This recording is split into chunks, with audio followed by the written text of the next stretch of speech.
ଆକାଶବାଣୀ।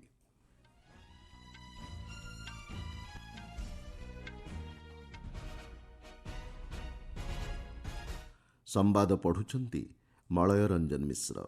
ମୁଖ୍ୟ ସମ୍ବାଦ। ଇସ୍ରାଏଲ ସହ ସ୍ଥାୟୀ ବନ୍ଧୁତ୍ୱକୁ ଅଧିକ ଦୃଢ଼ କରିବାରେ ଭାରତ ଗୁରୁତ୍ୱ ପ୍ରଦାନ କରୁଛି, କହିଲେ ପ୍ରଧାନମନ୍ତ୍ରୀ। ରାଷ୍ଟ୍ରପତି ଭବନରେ ଆଜି ଅନୁଷ୍ଠିତ ହେବ ରାଜାଜୀ ଉତ୍ସବ। ମହାରାଷ୍ଟ୍ର ଉପମୁଖ୍ୟମନ୍ତ୍ରୀ ଅଜିତ ପାୱାରଙ୍କ ବିମାନ ଦୁର୍ଘଟଣାଜନିତ ମୃତ୍ୟୁର ତଦନ୍ତ ସିବିଆଇକୁ ହସ୍ତାନ୍ତର କରିବାକୁ ସ୍ୱରାଷ୍ଟ୍ର ମନ୍ତ୍ରଣାଳୟକୁ ରାଜ୍ୟ ସରକାରଙ୍କ ଅନୁରୋଧ।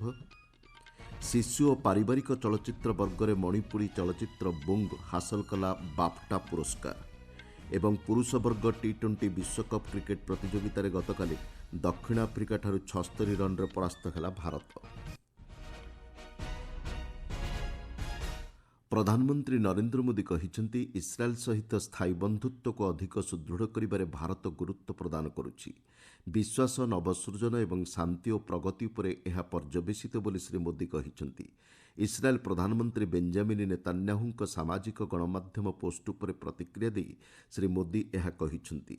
ଭାରତ ଏବଂ ଇସ୍ରାଏଲ ମଧ୍ୟରେ ଦୃଢ଼ ସମ୍ପର୍କ ରହିଥିବା ବେଳେ ଉଭୟ ଦେଶ ବିଭିନ୍ନ ଦ୍ୱିପାକ୍ଷିକ ପ୍ରସଙ୍ଗରେ ନିଜର ଅଙ୍ଗୀକାରବଦ୍ଧତାକୁ ପ୍ରକାଶ କରିଆସିଛନ୍ତି। ଶ୍ରୀ ମୋଦି କହିଛନ୍ତି, ତାଙ୍କର ଆଗାମୀ ଇସ୍ରାଏଲ ଗସ୍ତ ସମୟରେ ଶ୍ରୀ ନେତାନ୍ୟାହୁଙ୍କ ସହ ଆଲୋଚନାକୁ ସେ ଉତ୍ସୁକତାର ସହ ଅପେକ୍ଷା କରିଛନ୍ତି। ସାମାଜିକ ଗଣମାଧ୍ୟମ ପୋଷ୍ଟରେ ଇସ୍ରାଏଲ ପ୍ରଧାନମନ୍ତ୍ରୀ ଶ୍ରୀ ନେତାନ୍ୟାହୁ କହିଛନ୍ତି, ଦୁଇ ଦେଶ ମଧ୍ୟରେ ଦୃଢ଼ ସମ୍ପର୍କ ରହିଛି। ଉଭୟ ଦେଶ ନବସୃଜନ, ସୁରକ୍ଷା ଏବଂ ସହଭାଗୀ ରଣନୀତି ଦୃଷ୍ଟିକୋଣର ଅଂଶୀଦାର ଅଛନ୍ତି। ଉଭୟ ପକ୍ଷ ମିଳିତ ଭାବେ ସ୍ଥିରତା ଏବଂ ପ୍ରଗତି ପାଇଁ ଅଙ୍ଗୀକାରବଦ୍ଧ ଥିବା ରାଷ୍ଟ୍ରଗୁଡ଼ିକୁ ସହଯୋଗ ପ୍ରଦାନ କରୁଛନ୍ତି ବୋଲି ସେ କହିଛନ୍ତି। ନୂଆଦିଲ୍ଲୀର ରାଷ୍ଟ୍ରପତି ଭବନରେ ଆଜି ରାଜାଜୀ ଉତ୍ସବ ପାଳନ କରାଯିବ।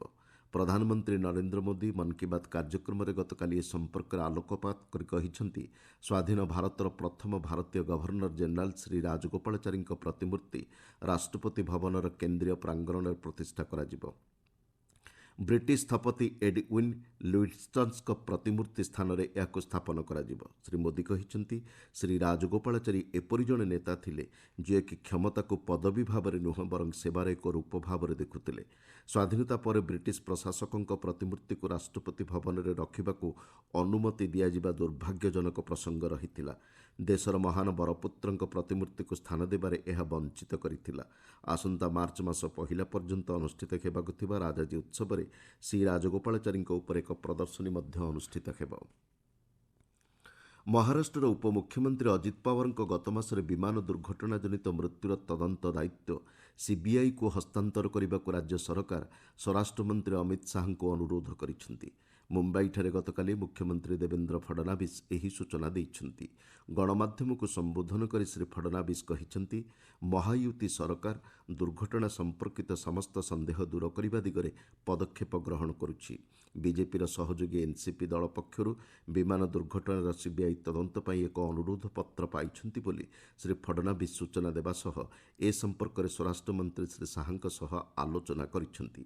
ଡିଜିସିଏ ଏବଂ ରାଜ୍ୟ ସିଆଇଡି ଏହାର ତଦନ୍ତ କରୁଥିଲେ ମଧ୍ୟ ସିବିଆଇ ଦ୍ୱାରା ତଦନ୍ତ କରିବା ପାଇଁ ଶ୍ରୀ ଫଡନାଭିସ୍ ଅନୁରୋଧ କରିଛନ୍ତି।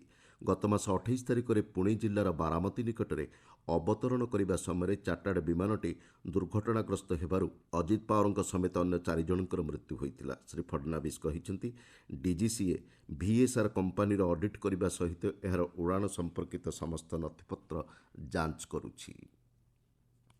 ଦକ୍ଷ ଭାରତ ଡିଜିଟାଲ କେନ୍ଦ୍ର ଅଧୀନରେ ଦେଶର ଡିଜିଟାଲ ଦକ୍ଷତାକୁ ଅଧିକ ତ୍ୱରାନ୍ୱିତ କରିବା ଲକ୍ଷ୍ୟ ନେଇ ଏକ ଅଭିଯାନକୁ ଦକ୍ଷତା ବିକାଶ ଓ ଉଦ୍ୟୋଗ ରାଷ୍ଟ୍ରମନ୍ତ୍ରୀ ଜୟନ୍ତ ଚୌଧୁରୀ ଶୁଭାରମ୍ଭ କରିଛନ୍ତି। ବଢ଼ନା ହେ ତୋ ୟେହ ଯୋଡ଼ନା ହେ ଶୀର୍ଷକ ଅଭିଯାନକୁ ସମ୍ବୋଧନ କରି ଶ୍ରୀ ଚୌଧୁରୀ କହିଛନ୍ତି, ଇଣ୍ଡିଆ ଷ୍ଟାକ୍ ଏବଂ ଦକ୍ଷ ଭାରତ ଡିଜିଟାଲ ହବ୍ ଭଳି ପରିବର୍ତ୍ତନକାରୀ ପଦକ୍ଷେପ ଦ୍ୱାରା ଦେଶର ଡିଜିଟାଲ ଦକ୍ଷତା ବିଶ୍ୱସ୍ତରରେ ସ୍ୱୀକୃତି ପାଇଛି। ଏହି ପ୍ଲାଟଫର୍ମର ଉପଯୋଗ ଦ୍ୱାରା ସାର୍ବଜନୀନ ସେବା ଏବଂ ଦକ୍ଷତା ବିକାଶ କ୍ଷେତ୍ର ଅଧିକ ତ୍ୱରାନ୍ୱିତ ହୋଇପାରିଛି। ଅଭିଯାନରେ ସାମିଲ ହେବାକୁ ମନ୍ତ୍ରୀ ଶ୍ରୀ ଚୌଧୁରୀ ଦେଶବାସୀଙ୍କୁ ଆହ୍ୱାନ ଦେଇଛନ୍ତି। ଦକ୍ଷତା ବିକାଶ ଏବଂ ଉଦ୍ୟୋଗ ମନ୍ତ୍ରଣାଳୟ ଦେଇଥିବା ସୂଚନା ଅନୁଯାୟୀ ଦକ୍ଷତା, ନିଯୁକ୍ତି କ୍ଷେତ୍ର ଏବଂ ଜୀବନବ୍ୟାପୀ ଜ୍ଞାନ ଆହରଣ ଲକ୍ଷ୍ୟ ନେଇ ସମନ୍ୱିତ ଡିଜିଟାଲ ପ୍ଲାଟଫର୍ମ SIDHକୁ ଅଧିକ ବ୍ୟାପକ କରିବା ଏହି ଅଭିଯାନର ମୂଳ ଲକ୍ଷ୍ୟ। ଆଫଗାନିସ୍ତାନରେ ପାକିସ୍ତାନର ବିମାନ ଆକ୍ରମଣକୁ ଭାରତ ଦୃଢ଼ ନିନ୍ଦା କରିଛି। ଏ ସମ୍ପର୍କିତ ଗଣମାଧ୍ୟମ ପ୍ରଶ୍ନର ଉତ୍ତରରେ ବୈଦେଶିକ ବ୍ୟାପାର ମନ୍ତ୍ରଣାଳୟ ମୁଖପାତ୍ର ରଣଧୀର ଜୟସ୍ୱାଲ କହିଛନ୍ତି, ରମଜାନ ମାସ ଚାଲିଥିବା ବେଳେ ଏହି ଆକ୍ରମଣରେ ମହିଳା ଓ ଶିଶୁଙ୍କ ସମେତ ସାଧାରଣ ନାଗରିକଙ୍କର ମୃତ୍ୟୁ ହୋଇଛି। ଆଭ୍ୟନ୍ତରୀଣ ବିଫଳତାକୁ ବାହ୍ୟ ରୂପ ପ୍ରଦାନ କରିବା ନେଇ ପାକିସ୍ତାନର ଏହା ଏକ ପ୍ରୟାସ ବୋଲି ଶ୍ରୀ ଜୟସ୍ୱାଲ କହିଛନ୍ତି। ଆଫଗାନିସ୍ତାନର ସାର୍ବଭୌମତ୍ୱ, ଆଞ୍ଚଳିକ ସୁରକ୍ଷା ଏବଂ ସ୍ୱାଧୀନତା ପ୍ରତି ଭାରତର ଦୃଢ଼ ସମର୍ଥନ ରହିଛି ବୋଲି ସେ କହିଛନ୍ତି। ଆପଣମାନେ ସମ୍ବାଦ ଶୁଣୁଛନ୍ତି ଆକାଶବାଣୀରୁ। 79ତମ ବ୍ରିଟିଶ ଏକାଡେମୀ ଫିଲ୍ମ ପୁରସ୍କାର ବାଫ୍ଟା ସମାରୋହ ଗତକାଲି ଅନୁଷ୍ଠିତ ହୋଇଛି।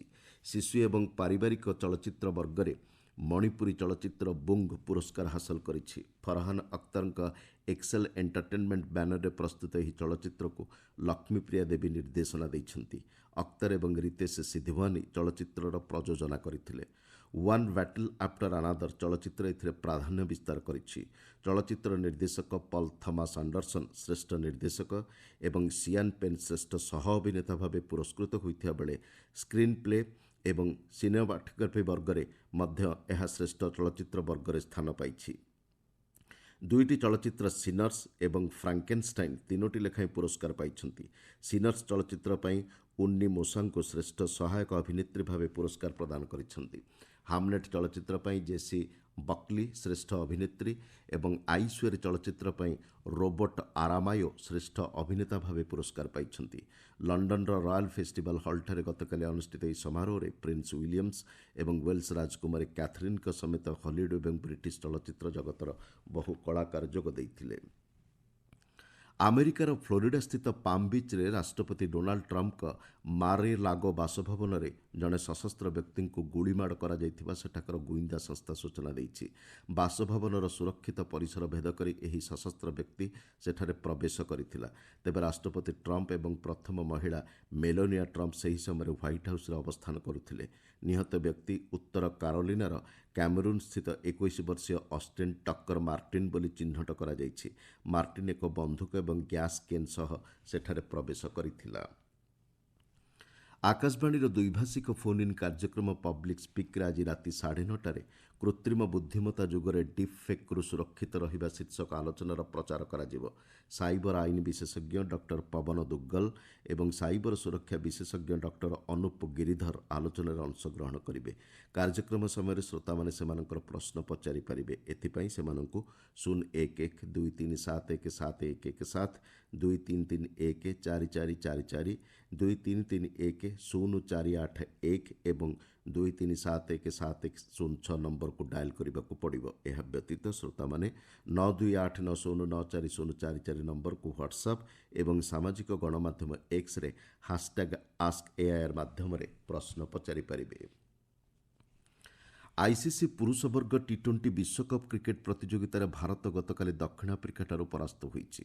ଅହମ୍ମଦାବାଦର ନରେନ୍ଦ୍ର ମୋଦି ଷ୍ଟାଡିୟମରେ ଖେଳାଯାଇଥିବା ସୁପର 8 ପର୍ଯ୍ୟାୟର ଏହି ମ୍ୟାଚ୍ରେ ଭାରତ 76 ରନ୍ରେ ପରାସ୍ତ ହୋଇଛି। ଟସ୍ ଜିତି ଦକ୍ଷିଣ ଆଫ୍ରିକା ପ୍ରଥମେ ବ୍ୟାଟିଂ ଆରମ୍ଭ କରି ନିର୍ଦ୍ଧାରିତ 20 ଓଭରରେ 7 ୱିକେଟ୍ ବିନିମୟରେ 187 ରନ୍ ସଂଗ୍ରହ କରିଥିଲା। ଡେଭିଡ୍ ମିଲର 35 ବଲ୍ରୁ ସର୍ବାଧିକ 63 ରନ୍ ସଂଗ୍ରହ କରିଥିଲେ। 188 ରନ୍ର ବିଜୟ ଲକ୍ଷ୍ୟକୁ ପିଛା କରି ଭାରତ 18 ଓଭର 5ଟି ବଲ୍ରେ ସମସ୍ତ ୱିକେଟ୍ ହରାଇ 111 ରନ୍ ସଂଗ୍ରହ କରିଥିଲା। ଡେଭିଡ୍ ମିଲରଙ୍କୁ ପ୍ଲେୟାର ଅଫ୍ ଦି ମ୍ୟାଚ୍ ବିବେଚନା କରାଯାଇଛି। ଗତକାଲି ସୁପର 8 ପର୍ଯ୍ୟାୟର ଅନ୍ୟ ଏକ ମ୍ୟାଚ୍ରେ ଇଂଲଣ୍ଡ ଶ୍ରୀଲଙ୍କାକୁ 51 ରନ୍ରେ ପରାସ୍ତ କରିଛି। ପାଲେକେଲେ ଆନ୍ତର୍ଜାତିକ ଷ୍ଟାଡିୟମରେ ଅନୁଷ୍ଠିତ ଏହି ମ୍ୟାଚ୍ରେ ଟସ୍ ଜିତି ଶ୍ରୀଲଙ୍କା ଇଂଲଣ୍ଡକୁ ବ୍ୟାଟିଂ କରିବାକୁ ଆମନ୍ତ୍ରଣ କରିଥିଲା। ଇଂଲଣ୍ଡ ନିର୍ଦ୍ଧାରିତ 20 ଓଭରରେ 9 ୱିକେଟ୍ ବିନିମୟରେ 146 ରନ୍ ସଂଗ୍ରହ କରିଥିଲା। ଶ୍ରୀଲଙ୍କା 16 ଓଭର 1 ବଲ୍ରେ ସମସ୍ତ ୱିକେଟ୍ ହରାଇ 95 ରନ୍ ସଂଗ୍ରହ କରିପାରିଥିଲା। ଆଜି ମୁମ୍ବାଇର ୱାଙ୍ଗଖେଡେ ଷ୍ଟାଡିୟମରେ ସନ୍ଧ୍ୟା 7ଟାରେ ୱେଷ୍ଟଇଣ୍ଡିଜ୍ ଏବଂ ଜିମ୍ବାୱେ ମଧ୍ୟରେ ମ୍ୟାଚ୍ ଖେଳାଯିବ।